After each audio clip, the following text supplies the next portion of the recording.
Live from WRAL News Headquarters in Raleigh, your number one source for local news. WRAL News, coverage you can count on. 2 deputies who were shot by a murder suspect are improving as questions increase about the circumstances surrounding the shooting. And it's a warm afternoon. We have one more day after today, and then things begin to change. I'll show you when the cool air and some rain arrives. And 5 GOP presidential candidates take the debate stage tonight to spar over issues ranging from the economy to the Israel-Hamas war. This is a live look right now in Florida, and we'll have a preview of tonight's debate. Frustration, anger, heartbreak. Families, neighbors, and coworkers are dealing with all 3 as 2 Robeson County Sheriff's deputies remain in the hospital. Hello, everyone. I'm Renee Chu. And I'm Jeff Hogan. Thanks for joining us. The men were shot yesterday while trying to serve a warrant to a man in Maxton. WRAL's Eric Miller has been digging into this and brings us an update on their condition and the investigation. Eric.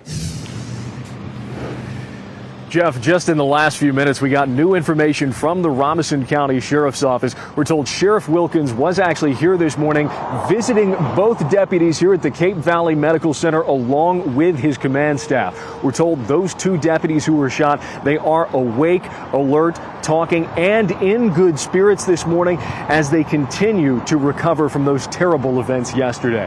Now, of course, this all played out in Maxton in Robeson County yesterday. This all started, according to the Sheriff's Office, when those 2 deputies, Kaylin Locklear as well as Jonathan Walters, tried to serve a warrant to a Sean Locklear. Again, no relation to the deputy there. Sean Locklear was out on bond for a slew of charges, including first-degree murder, and had cut off his ankle monitor.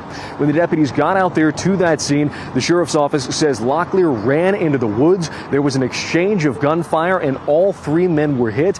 The Sheriff's Office says Locklear then stole one of the deputies' vehicles and drove over Walters. Now, Sean Locklear was taken into custody yesterday. He's being treated at UNC Hospital and will face 8 additional charges when he's released there, including attempted first-degree murder. Again, the question that we have heard so many times today, whether you're talking to people from the Sheriff's Office, whether you're talking to the families of the 2 deputies shot, was how exactly was this allowed to happen when you had a man like Sean Locklear who was out on bond for so many serious charges? How could this happen? Again, that's a question we're continuing to take to officials today, and we expect to hear more from those families, including Deputy Locklear's father, later today. We'll bring you updates as soon as we get them. Jeff? Big questions they are. Eric Miller live for us this noon in Robeson County. Eric, thank you. A teenage driver faces charges in connection with a head-on collision involving a minivan and a pickup truck. It happened around 8 this morning in Johnston County along Smith Road between Clayton and Four Oaks. The Highway Patrol says the 17-year-old driver crossed the center line, hitting the minivan. Investigators say none of the children was buckled into seatbelts or car seats. One child was thrown from the van and has serious injuries. The mother and 2 other children were also injured. Neither the 17-year-old driver nor his passenger were hurt. Durham police are investigating 2 separate crime scenes that left 3 people hurt. Officers received a shot spotter alert in the 900 block of East Main Street. When officers got there, they found a man with a gunshot wound on Dale Street. Officers found 2 more shooting victims in the 1100 block of East Main Street. All 3 are being treated at Durham area hospitals for non-life-threatening injuries. No word yet on a motive, arrest, or the victims' names. Once again, our temperatures are well above normal today. Elizabeth Gardner is in the WRAL Severe Weather Center with a look at how many more days this warmth might hang around. If this is your thing, enjoy it today and tomorrow. And then it's gone for a while, but I'll show you why it may not be gone for the whole month. Right now it's 75 degrees. We have an east wind, blue skies, and it just feels fantastic out there. Our dew point is nice and low, so just a gorgeous day. 77 in Southern Pines and Fayetteville, 77 in Clinton, mid-70s in the Triangle, 70 degrees in South Hill. We're looking at temperatures running just a couple of degrees above where they were this time yesterday. We're looking at a high of 78, could end up at 80. If we hit 80, we would tie the previous record set back in 1986. We do have a wind coming out of the north and east, which could keep our temperature down just a little bit, which is why we're going with 78. But tomorrow, that moves out. More warmth streams in, 81 for tomorrow. But the record tomorrow is 83, set back in 2005. We get to late Thursday, a front comes through that'll drop our temperatures for Friday and the weekend. It'll also bring us a little bit of light rain on Friday. We'll walk you through and show you how much you can see. Coming up, Brian. Elizabeth, I've been watching some delays this morning into the afternoon here on 64 eastbound, heading away from Knightdale out toward Wendell and Zebulon. A little bit of a traffic alert for you to keep in mind. They are doing some construction on 64 eastbound right around the Lizard Lick Road interchange, and that left lane is blocked, and we are seeing some big delays. When I take you to that live sensor map, and you can see where those backups begin on 64 eastbound, right around that I-87-64 business interchange. It's slow all the way out to Lizard Lick Road. If you're trying to get to Zebulon from Knightdale this afternoon, consider taking 64 business to 97 and then use 97 to head on into Zebulon. That's going to save you at least 5 minutes. The DOT says that construction should wrap up around 3:30 this afternoon. And happening right now in the WRAL Live Center, I want to take you live out to Texas, where a massive fire is burning at a chemical plant. This is in Shepherd, which is about an hour north of Houston. They have their chopper live over the scene right now. Look at the amount of smoke coming from this. A shelter-in-place order is in effect for everybody living within a mile of this. The flames erupted at this chemical plant earlier this morning. They say one plant employee was injured in the fire. This is a developing story. I'll stay on top of this and bring you any updates from the Live Center. Tonight, NBC News hosts the third Republican presidential debate in Miami. This will be the smallest slate of candidates to face off on the stage this election cycle. NBC's Craig Melvin sat down with Republican National Committee Chair Ronna McDaniel to discuss what we can expect. Facing off tonight, 5 Republican presidential candidates: Chris Christie, Ron DeSantis, Nikki Haley, Vivek Ramaswamy, and Tim Scott, all set to debate here in Miami. But for the third straight time, the overwhelming Republican frontrunner, former President Donald Trump, will be a no-show, instead rallying his supporters at an event just over 20 miles from the debate stage. We sat down with RNC Chair Ronna McDaniel and asked her about the former president's strategy. Why haven't you been able to convince former President Trump to take the debate stage? You know, he's made a strategic decision as the former president that he wasn't going to debate. I respect that choice. As a candidate, he has that right. From his standpoint, the no debate strategy appears to be working. He's got a 40-point lead over his closest competitor. What are primary voters? What are they actually getting out of these debates if so many of them seem to be supporting the guy who won't show up for the debate? I think the debates are about Joe Biden. I don't look at it as about being Ron DeSantis versus Donald Trump. Mr. Trump's rivals hoping to capitalize on his absence. Florida Governor Ron DeSantis in Iowa, where this week he picked up a key endorsement from the state's popular governor, is trying to gain leverage with conservatives, pointing out Mr. Trump's history of donating to Democrats. Trump donated to both Gavin Newsom and Kamala Harris. Nikki Haley now battling DeSantis for second place in key early state polls. The first 2 debates have been contentious at times. McDaniel telling me she hopes tonight's slimmed down field will focus more on the issues. But in a week when the GOP frontrunner has been in court, she's steadfast in her support of the eventual nominee. Will the party support a nominee who has been convicted of a felony or felonies? We're going to support the nominee that the voters choose. No matter what. If the nominee has been sentenced to prison. The voters get to make a decision. NBC Nightly News anchor Lester Holt and Meet the Press moderator Kristen Welker will moderate, along with Hugh Hewitt from the Salem Radio Network. Coverage begins tonight at 8, right here on WRAL. The final witness will get the stand today for New York's Attorney General's office in the civil fraud case against Donald Trump and his company. Ivanka Trump is that witness. She is no longer a defendant in the case, but prosecutors are likely pressing her about her role at the Trump Organization. The company is accused of overinflating its value to get more favorable rates on bank loans. The Attorney General is seeking $250 million in damages and to bar Trump from doing business in the state. Let's get you caught up on some local election results. In Durham, voters have selected their new mayor. City councilman and business owner Leonardo Williams is now the city's mayor-elect. More than 63% of voters chose him over challenger state senator Mike Woodard. Williams was first elected to Durham City Council in 2021. He will be sworn in as mayor next month. Nate Baker and Carl Rist will join the Durham City Council in at-large seats. Incumbent Javiera Caballero was also re-elected. Monique Holsey-Hyman did not get the votes needed to serve another term. The city councilor faced allegations of bribery, was later cleared by the State Bureau of Investigation. Meantime, in Fayetteville, Renee, Mitch Colvin will continue as mayor for a fourth term. He easily beat his opponent, Freddie De La Cruz. Colvin was first elected mayor in November of 2017. He's the city's longest-serving black mayor. Chapel Hill will have a new mayor as well. Jess Anderson won the race with more than 58% of the vote over challenger Adam Searing. Anderson has been a Chapel Hill Town Council member since 2015. She'll replace Pam Heminger, who chose not to run for a fifth term. You can also find out what happened in your community by going to WRAL.com and on the WRAL News app. Today, leaders at UNC Chapel Hill are pushing for new safety measures after the deadly shooting on campus earlier this semester. WRAL's Laura Levine explains how this could include new active shooter response training for students, faculty, and staff. Campus security remains a top priority for university leaders, students, and staff. And some of the ideas that are being thrown out there right now is installing more security cameras here on campus and also improving the lighting along streets on campus. One Board of Trustees member I spoke with is advocating for active shooter training to now be mandatory. When the UNC campus and local schools were locked down for 3 hours as police looked for an armed and dangerous person who we now know is being accused of shooting and killing a professor, David Bullock, who has served on the board since 2019, immediately said more should be done. He shared those sentiments the day after with fellow board members through text messages, stating there should be a policy that requires faculty to go through training on lockdowns. As we know, they are now meeting in person. He tells me though the university offers emergency response information and training resources to the campus community, he believes this information should be shared in a more direct way.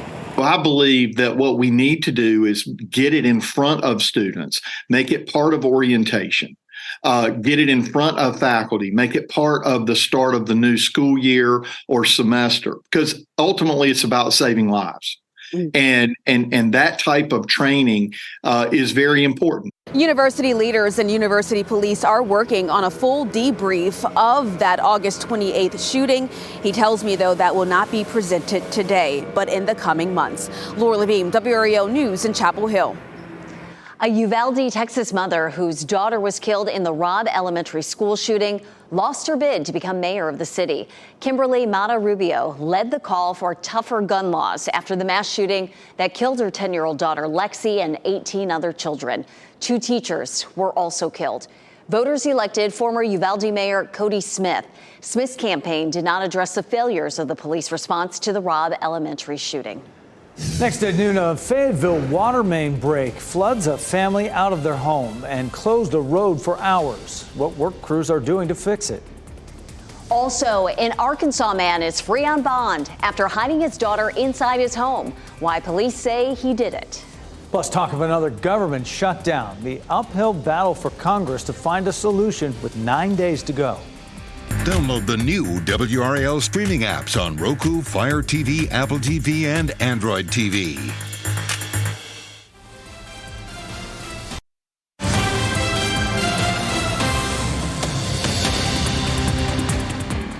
Happening right now in the WRAL Live Center, the 3 giant pandas at the Smithsonian National Zoo are heading back home to China. This is a live look at the plane that they are heading back to China in. They just loaded the pandas onto the plane maybe about a minute ago. They were loaded into 3 shipping crates this morning, transported in their pandamobiles before being driven to Dulles International Airport, which is where you're looking live. The 2 oldest pandas arrived to DC's National Zoo back in 2000.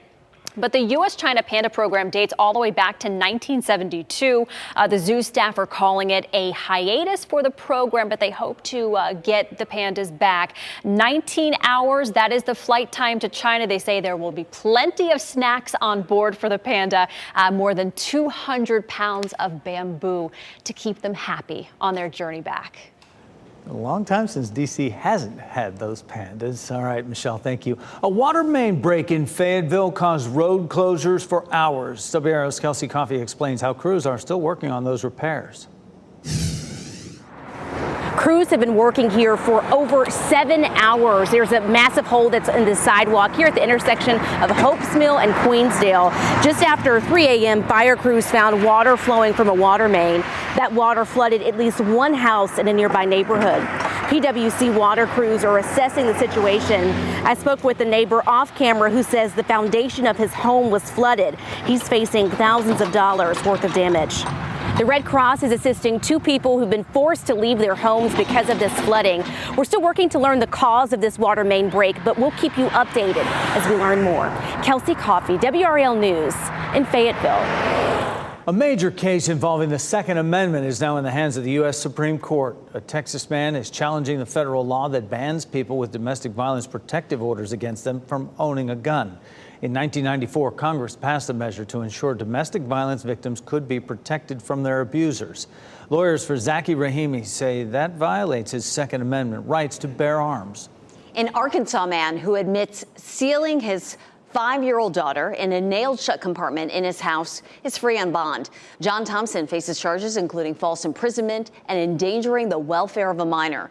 Police say he did it to stop authorities from taking custody of the little girl. Police body cam shows officers opening the space and moving items while calling out to the child. She had been there for about 30 minutes and was not physically harmed. A pair of would-be robbers in Los Angeles chose the wrong house to target. Surveillance video captured the terrifying incident as a homeowner walked to the front door and 2 masked robbers jumped over a wall. The video shows one robber charging at the man with the gun as he goes to open the front door. The homeowner immediately drops his keys and a beverage, pulls out a concealed handgun, and then opens fire on the intruders who run away while returning fire. Police arrived a short time later, but could not find the criminals. The homeowner says his wife, their 5-month-old baby, and their nanny were inside the home at the time this all happened. No injuries were reported. That could have been much worse. Police in San Bernardino made a shocking discovery while investigating a squatter case. They found 2 young alligators measuring about 2.5 feet long. Loki and Sylvie are doing well and are now being held in quarantine while the sanctuary raises money to build them a more permanent home. No word on their owner. 2023 is on track to be the warmest year ever. October is now the 5th straight month that global temperatures have hit record highs. Scientists say the average temperature last month was 3.1 degrees Fahrenheit higher compared to a period in the late 1800s. The group says besides air temperatures rising, ocean temperatures are also soaring. That has triggered more violent hurricanes and tropical storms around the planet. Well, we have quiet weather here, although we're not going to see a record high today, just a little below that. Tomorrow, there could be a chance for that. And all this isn't doing much to help, especially around here. And Elizabeth Gardner in the WRAL Severe Weather Center, it's extending golf season, though.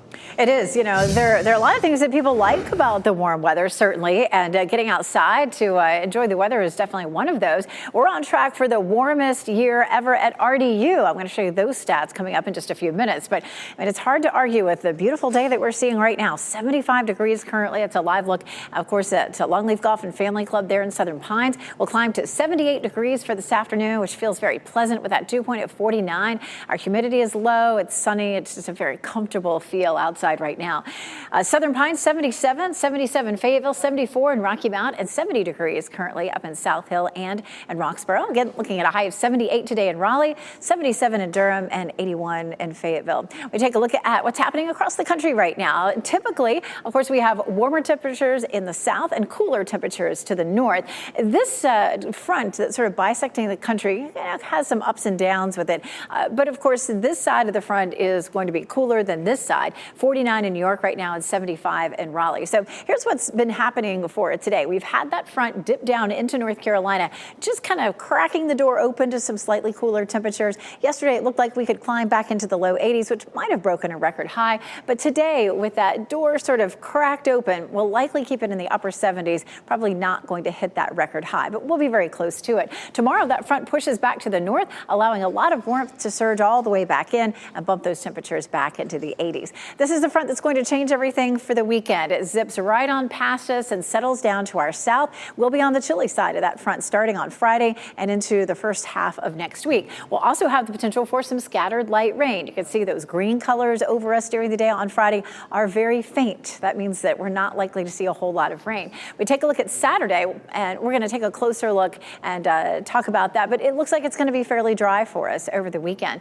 Again, today's high 78. The previous record today was 80, set back in 1986. It's still possible that we would get there. And then for tomorrow, 81 degrees. But of course, the record is 83. So not as likely to see records for today and tomorrow, but it's not completely out of the question. We're close to it. Football Friday. Again, things are going to feel different for us on Friday. Highs will be in the 60s at Football Friday time. Temperatures will be dropping into the 50s. It'll be cloudy and a little drizzly. It's not going to be a heavy rain. I wouldn't expect it to be the kind of rain that they would cancel football games for, but it just might be, a little bit more uncomfortable, especially compared to what we've seen this week. We'll see a high on Friday of 68, Saturday 60 and 59 on Sunday. Those temperatures are actually below normal. A normal high is somewhere in the middle, right about 65 degrees. We could see temperatures climbing well above normal again for the following week, toward the end of the week, looking at the 15th through the 21st with the potential for above normal temperatures again. And as I mentioned, we are looking right now at the warmest year to date on record at RDU. We'll see how things pan out during December, whether it continues or not. But right now, the average temperature is 66, and that's about 2.5 degrees warmer than normal. All right, so we take a look at the weekend. The weekend looks cooler. We'll continue to see that for Monday and Tuesday. We'll talk more about Friday's rainfall totals coming up. Elizabeth, thanks. Cases of syphilis in babies are on the rise. So much so, U.S. public health officials are raising concern. Today at 4, what we know so far about the potentially life-threatening infection and what can be done to stop the surge in cases. And at 5:30, we are getting an inside look at the new Energy Control Center in Raleigh. WRAL walks through it and takes you on a tour of the new facility. Well, still ahead this noon, Waze is introducing a new way to keep you safe on the roads. Coming up, we'll show you the new feature revealed to help navigate your way around the roads. Plus, airlines want to protect you from scammers on social media. The new warning that's pushing the effort.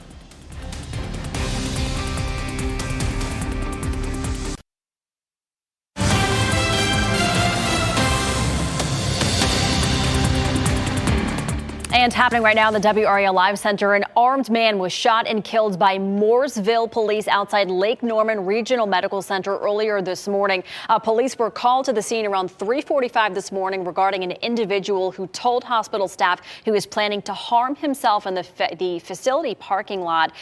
Robert William Berry is his name. And when police got there, they say they saw him outside his vehicle. They issued commands for him to drop the gun. Officers had to respond, injuring him. He later died. Waze is launching a new safety feature to prep you for the roads. The navigation company will add a new alert that warns drivers when they're coming up on a road prone to crashes. The app feature will generate a crash history, including major and minor accidents, to help keep drivers alert. Users can access the feature now by going to their settings and clicking reports. Nike is suing 2 of its top rivals. The athletic company is accusing New Balance and Skechers of patent infringements. The recent lawsuits claim the brands copied its Flyknit technology process for making the tops of sneakers. Nike says the signature innovation has been used for 40 years and competitors are disregarding its patent. The complaint comes after similar settlements in the past against Adidas and Puma. Scammers are looking for your travel troubles on social media. A Wall Street Journal reports scammers posing as airlines are becoming more common. The report says some fraudsters are replying to flyer social media posts with similar handles and profile pictures as the airlines. Some flights are warning travelers to check for communication updates on the company's official social media accounts. Time is winding down for House Republicans to come up with a plan to avoid a government shutdown. This old problem facing the new speaker. Plus, only 47 days until Christmas. So who is at the top of your list? What a new survey reveals about who shoppers are spending their cash on this holiday season. And you could get a lot more cash if you happen to win a jackpot. Here's a look at the winning lottery numbers.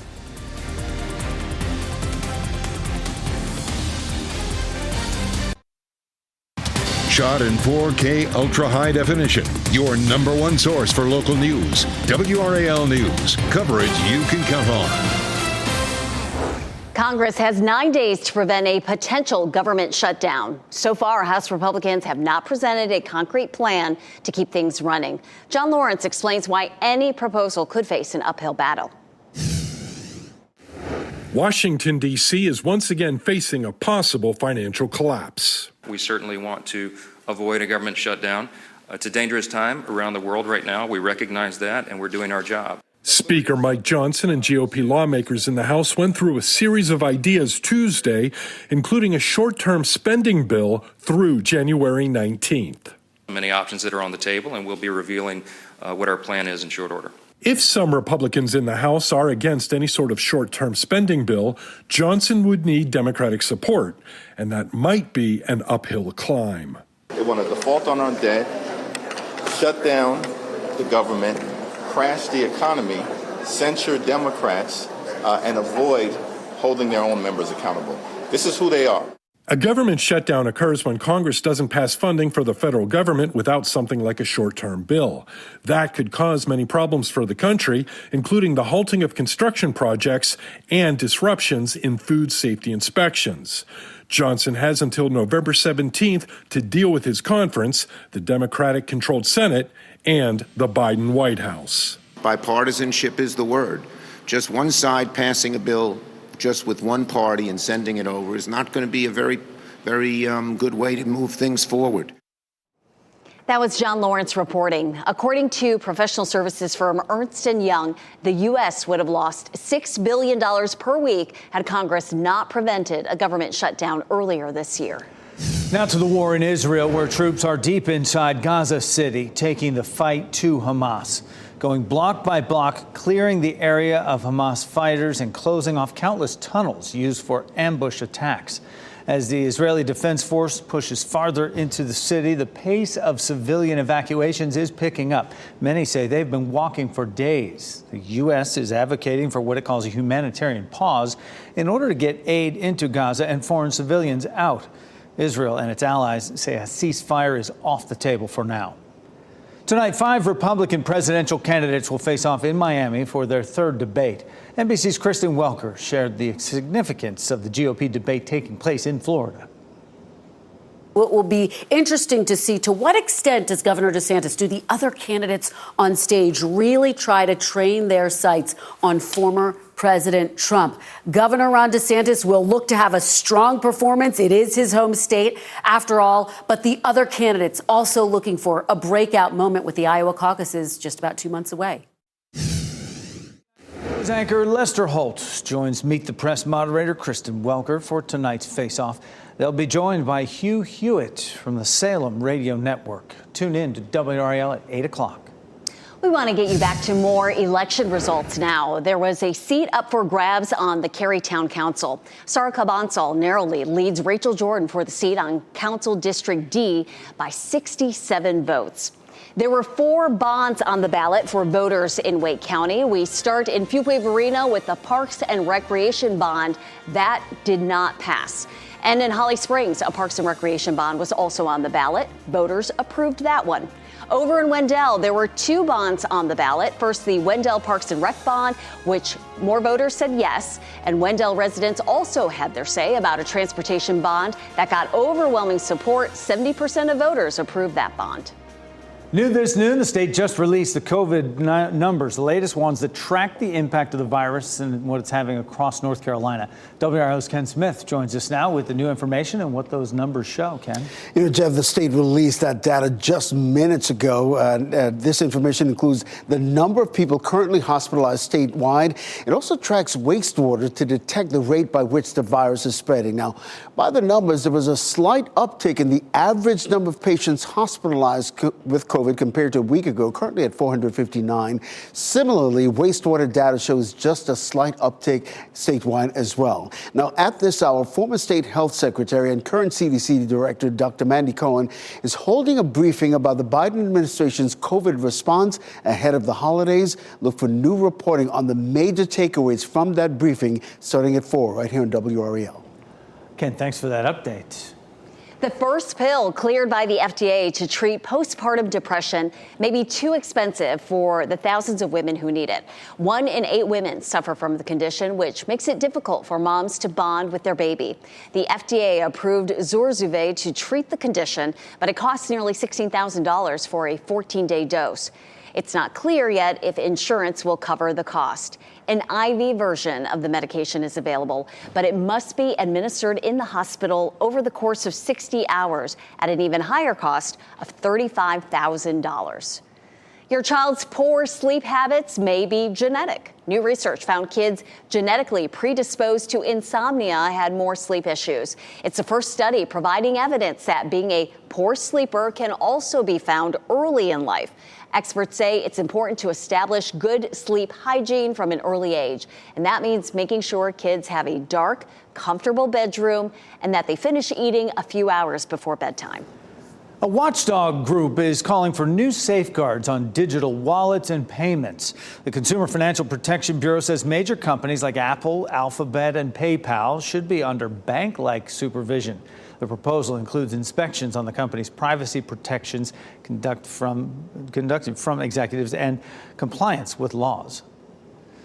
Now, this holiday season, shoppers may be buying themselves more gifts this year. A new holiday survey reveals 64% of Black Friday or Cyber Monday shoppers surveyed plan to make purchases for themselves or their households. Of those looking to buy for themselves, 34% say they'll be looking for products they use every day. Meanwhile, 29% say they'll be looking for big-ticket items they've been saving for. We're honoring one of Durham's best for our Teacher of the Week. What keeps her motivated after almost a decade of teaching? Attention Walmart shoppers. We'll explain how the retailer plans to make the shopping experience less raucous and more inclusive. You can download the WRAL News app to stay up to date on stories that matter to you right on your streaming devices.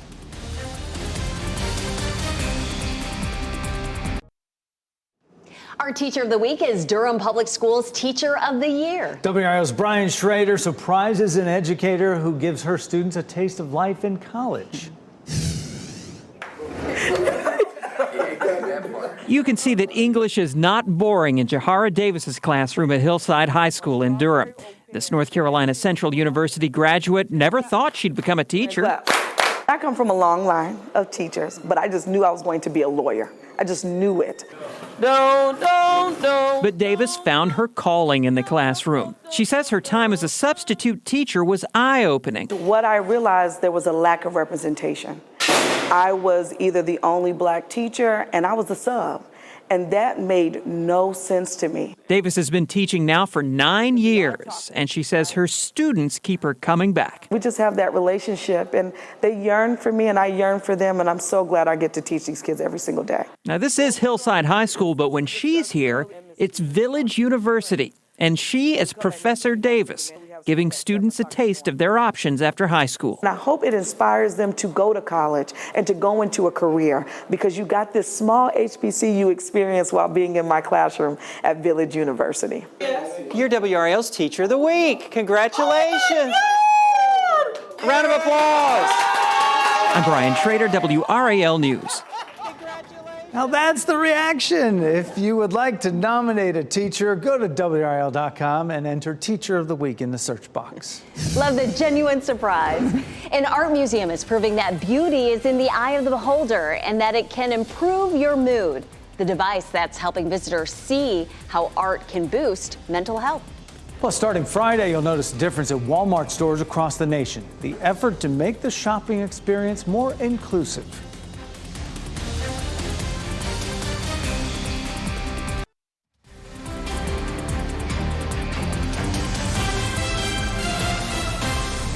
Live look this noon right now at the Whirligigs in Wilson. Not much of a breeze there, although you can find it in some places out there this afternoon as you watch WRAL News, available on YouTube TV and the WRAL app on your TV or streaming device.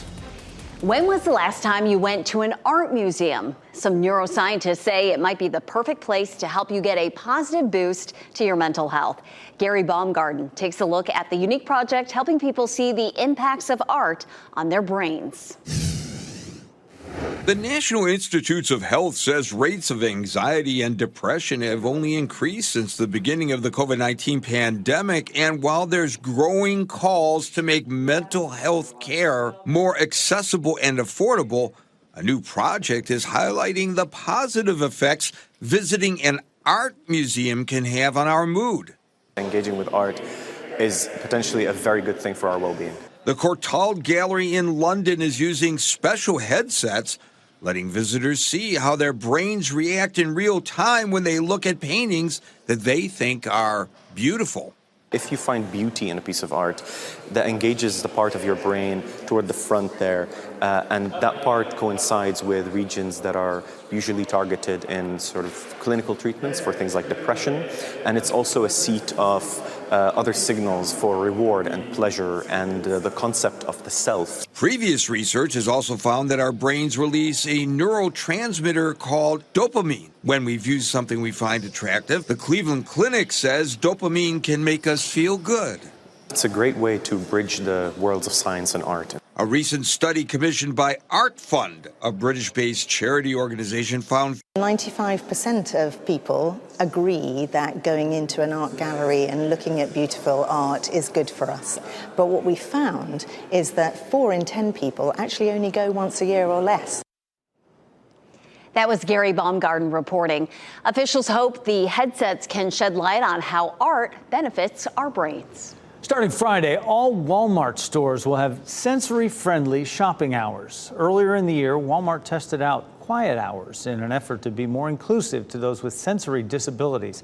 The company says since then it has received positive feedback from customers to bring it back permanently. So between 8 a.m. and 10 a.m., the overhead radio will be off, lights will dim, the TVs will display still pictures. Soon you won't need to wait until July to see sunflowers at Dix Park because 2 power poles in Dix Park are getting a makeover. Dix Park Conservancy is working with Duke Energy to turn these massive steel structures into sunflowers. The poles will feature 47 steel petals. The power poles are on the east side of Dix Park on Lake Wheeler Road. Raleigh-based artist Thomas Sayre is working on the design. Private donations will pay for the $2.5 million cost of those new poles. Sunflowers all year round. Yeah, very creative. Love that they're sticking with the sunflower theme. Right.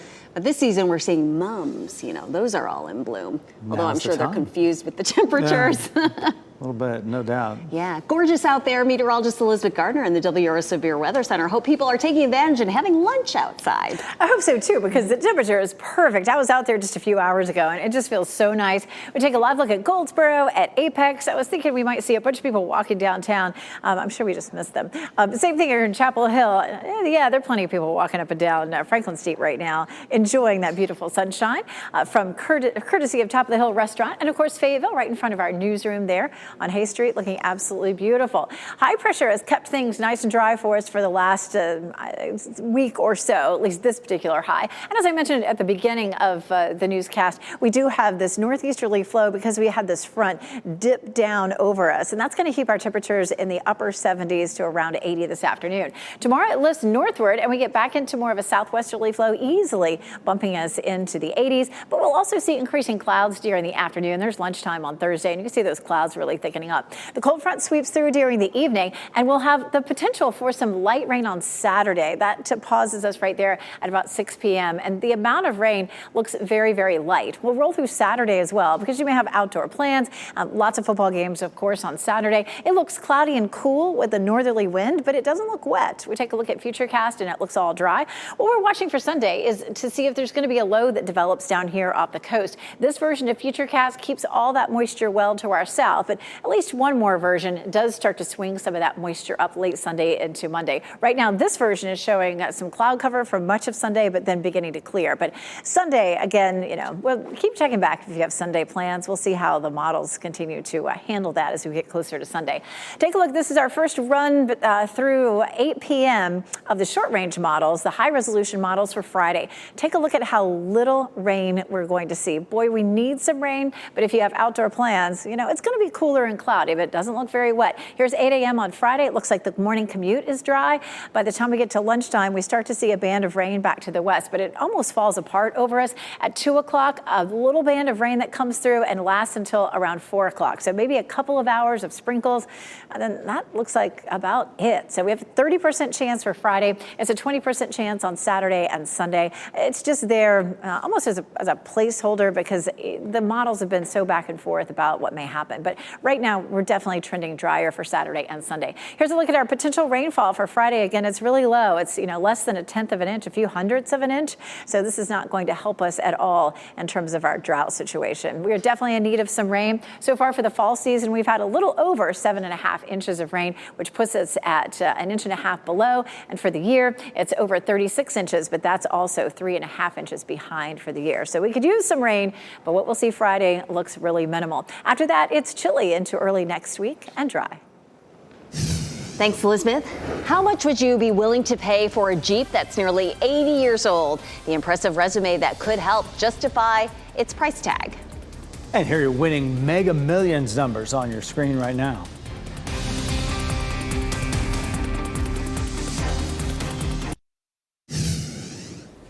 We wrap things up with a look at a few of the headlines we are following for you today. 2 Robinson County Sheriff's deputies are recovering after authorities say a man shot them. We are told this afternoon that deputies Jonathan Walters and Kaylin Locklear are still in stable condition. WRAL's Eric Miller is speaking with Locklear's father about what happened and how he is dealing with the situation. He'll have that story on our evening news. Durham police are investigating 2 separate crime scenes that left 3 people injured. Officers received a shot spotter alert in the 900 block of East Main Street. When officers got there, they found a male victim with gunshot wounds on Dale Street. Officers found 2 more victims shot in the 1100 block of East Main Street. Voters in Durham elected a new mayor. City councilman and business owner Leonardo Williams is now the city's mayor-elect. More than 63% of voters chose him over challenger State Senator Mike Woodard. Williams was first elected to Durham City Council in 2021. He'll be sworn in as mayor next month. We have all the results from yesterday's elections on WRAL.com. Places across our state are offering some perks for military members on Veterans Day. The National Park Service is waiving all entrance fees. You will still have to pay for services like camping, boat launches, or special tours. There are more than 400 national park sites across the country, including 13 here in North Carolina. Now, if you prefer the zoo over a trip to a national park, the North Carolina Zoo has a deal for veterans already underway. Now through November 12th, veterans and other military personnel can get into the zoo for free. You can also bring a guest for free as well. Just show your military ID at the admissions booth. A World War II era Jeep is hitting the auction block on Veterans Day. This 1944 Jeep was featured in Band of Brothers and Saving Private Ryan. The Jeep had 3 owners before receiving a full engine rebuild earlier this year. It's expected to sell for between $22,000 and $27,000, less than the base price of a 2024 Jeep Wrangler. For today's pet of the day, we have Queen Anne. Anne was adopted as a kitten in 2017, but was returned after her owner went into hospice.